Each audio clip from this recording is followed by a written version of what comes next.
আসসালামু আলাইকুম বন্ধুরা, তনিমাস লাইফে আপনাদেরকে আবারও স্বাগতম। আমার সামনে একটা পেয়ারা দেখে বুঝতেই পারছেন যে আমি এখন নিশ্চয়ই পেয়ারা খেতে যাচ্ছি না। আসলে বন্ধুরা, আপনাদের চিন্তা একদম ভুল। আমি কিন্তু পেয়ারা খাবো না। আমি পেয়ারাটা কাটবো এবং পেয়ারার একটা সালাদ তৈরি করে ফ্রিজের মধ্যে রেখে দেবো। এটা অন্যজনের জন্য আমি করছি, কিন্তু আপনাদেরকে আমি দেখাবো আমি কিভাবে পেয়ারাটা কাটি, কারণ অনেকেই আমাকে প্রশ্ন করে যে আমি কাটাকাটি কিভাবে করি। তো ঠিক আছে বন্ধুরা, আশা করছি আপনারা সবাই ভালোই আছেন।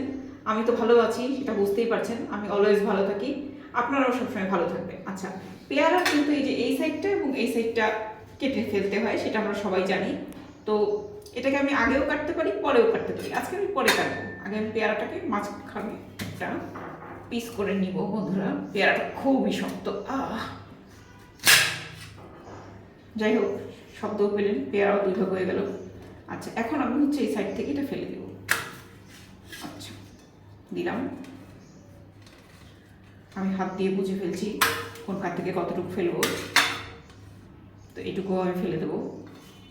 এখন আমি এটাকে আমার মতো করে আমি যত ছোট ছোট করে কাটতে চাই সেভাবে করে কাটবো। যেহেতু একটু সালাদ বানাবো পেয়ারার, সেই কারণে আমি একটু ছোট ছোট করেই কাটবো।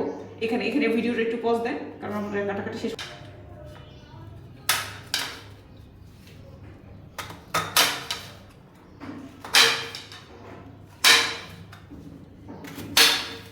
পেয়ারাটা যে এত শক্ত।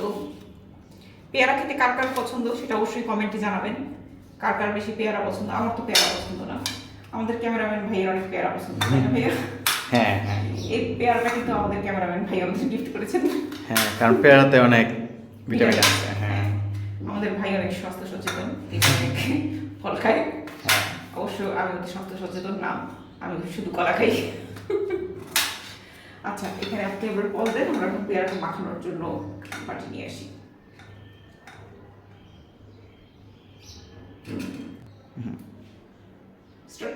হ্যাঁ।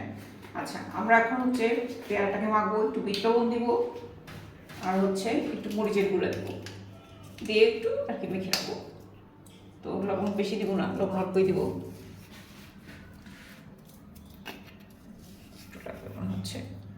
বাস হয়ে যাবে। এখন একটুখানি মরিচের গুঁড়া দিব।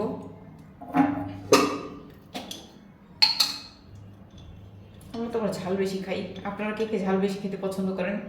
হ্যাঁ, আমি এটা একটু ঝাল খাই। হ্যাঁ, আমাদের ক্যামেরাম্যান ভাই প্রচুর কাঁচা মরিচ খায়। হ্যাঁ, কাঁচা মরিচ না, আমি বোম্বাই মরিচও খাই। বাহ। হ্যাঁ।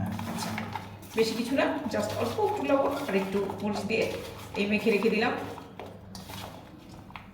এই তো ঠিক আছে। মূল ব্যাপার ছিল মাখানো, তো আপনারা সবাই জানেন যে আমি কাটি কিভাবে। ঠিক আছে, এটা নিয়ে আসলে আমাকে অনেক প্রশ্ন করেছিল, তো এটাই আপনাদের দেখানোর ছিল। ঠিক আছে বন্ধুরা, ভালো থাকবেন। আজকের মতো এখানেই শেষ করছি। টাটা।